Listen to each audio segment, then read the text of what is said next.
This is part of our ongoing 5th anniversary celebration for this theater. We opened June 1st, 2007. Please welcome Hollywood royalty, Miss Jane Fonda.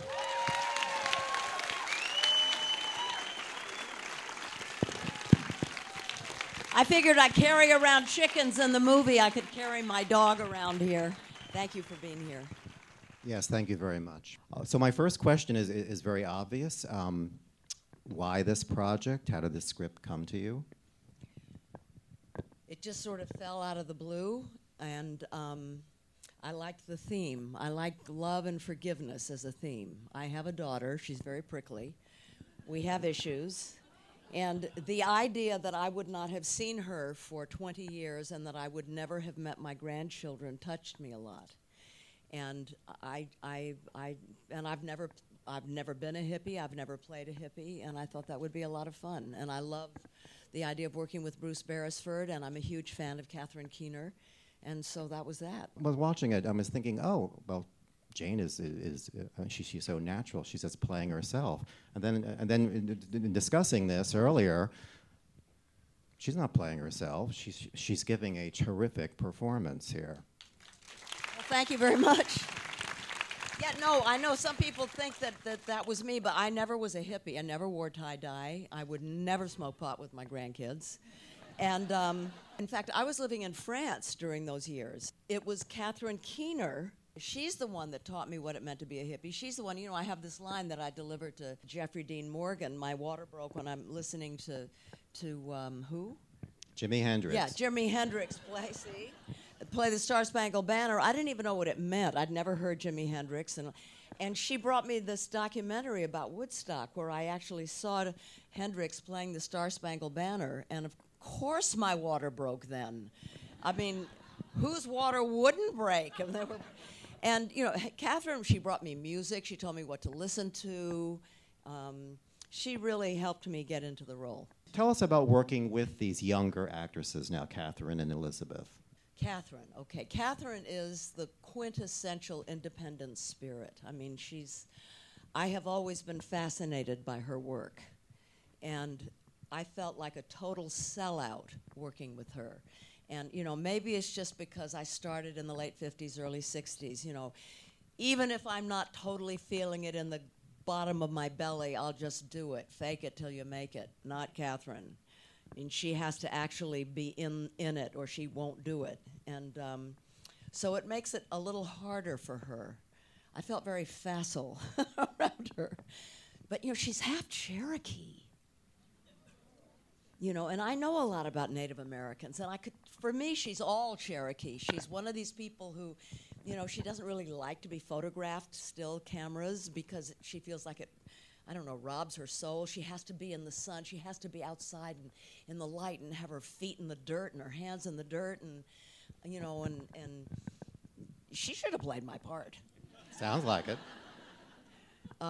Catherine is a totally deep, interesting, complicated human being, and we became very close on the film. Now, Elizabeth Olsen, the first day of rehearsal, which meant sitting around reading the script up in Woodstock, I was talking to her afterward, and she said, I'm not really interested in movies. It's that era where it's all very serious. It's theater. I'm going to do theater. And I thought, yeah, sure. And then I went and saw the first days of Rushes, and I thought, yeah, that's going to last about a nanosecond. And very talented. So's the young kid, Nat Wolff. I mean, his mother was the star of 30-something. His father's a famous jazz musician. He and his brother are the Naked Brothers on Nickelodeon. He's done 3 movies since then. I mean, there was a lot of talent. It was really wonderful. And I guess you all know that Bruce Beresford did Tender Mercies and Driving Miss Daisy and Breaker Morant. It was fun. It was a lot of fun. How was it working with him? Easy. Oh, here's an interesting thing about him. I had never experienced this before. He draws, so he has every single scene is storyboarded. So that when you get your sides, this is something that in the 15 years I was away from the business, this thing happened about sides.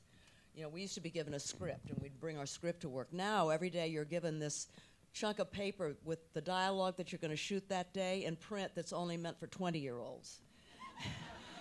I need a magnifying glass to see it.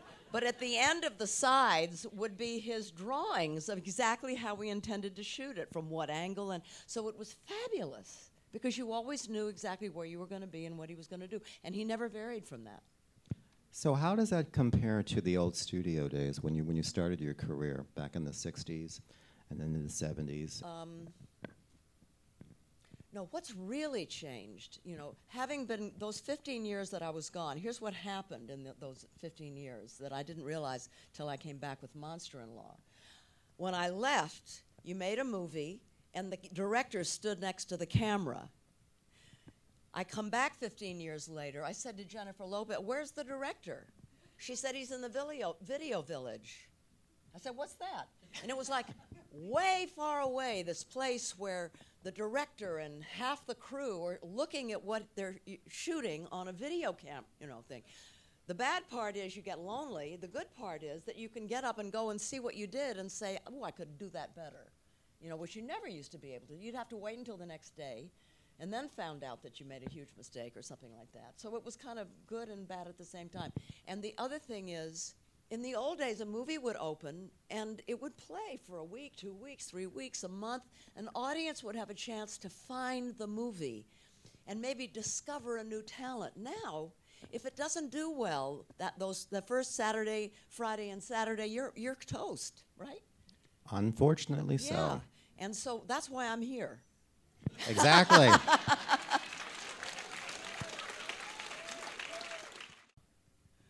It's a struggle. I mean, it's hard. It is really hard. I think it gets harder and harder to be young and easier to be old. I wouldn't want to go back for anything. But I don't know, just try to know who you are, not what other people want you to be or what other people tell you should be, but who you really, I'm writing a book about it now, who you really are, and trying to stick to that and not letting a relationship, stop falling in love. What's wrong with that sentence, falling in love? Falling, right? Fall. Enter into relationships standing on your own 2 feet as two self-realized people, and that's what's so great about Grace is she's standing on her own 2 feet when she enters into whatever strange relationship she's get into. I had a Lifetime Achievement Award in 2000 from Lincoln Center, and they did a retrospective, little scenes from various movies, and I was there with Sidney Pollack. And when it was over, he said to me, "Did you notice how in those days, which was like only about 15 years or 20 years earlier, how we were allowed to allow silence? We allowed space. It wasn't all happening like this. And that's missing, and I miss that. You just things taking the time that they take in life, where you don't always fill it with action or noise or words, just time. And I don't know if we'll ever, you run into trouble if you spend too much time yearning for the old days, because we may be at, between, social media and all that, we may not be able to go back to a time like that. I don't know. But it was beautiful. It was beautiful. The question is, do I still believe in promoting peace, and what's the best way to go about it? Of course. Of course I believe in promoting peace. And while I'm not a Wiccan and I don't go out and howl at the moon, I am very aware of the fact that my 75th birthday is falling this coming December 21st, 2012. And if you look at the Mayan calendar, 12/21/12 is the day that the paradigm is going to shift cosmically. I happen to believe that a lot of what has gone on in the last few decades is laying the groundwork for a shift toward what I call the feminine spirit, which I mean peace. A peaceful, more nurturing, more earth-centered, more heart-centered way of being. And I think every effort in that direction, and I include the Occupy movement, which I think is beautiful. I'm so interested that people say, yeah, but there are no leaders. Yeah, but there's no list of demands. That's right. This is a new time. And that's why it can be powerful and it can last, because there are no leaders and no list of demands.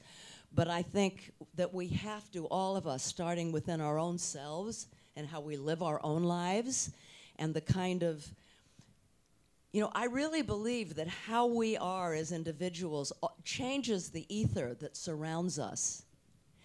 And, you know, when I wrote this, she referred to my last book, which was called Prime Time, and I did a lot of research about the effects of smiling. If you smile, it affects other people, and it also affects the neurons in your own brain. So part of moving towards peace is trying to make yourself someone who is whole and who is loving and above all forgiving. And that's ultimately why I wanted to make Peace, Love, and Misunderstanding. It's about forgiveness.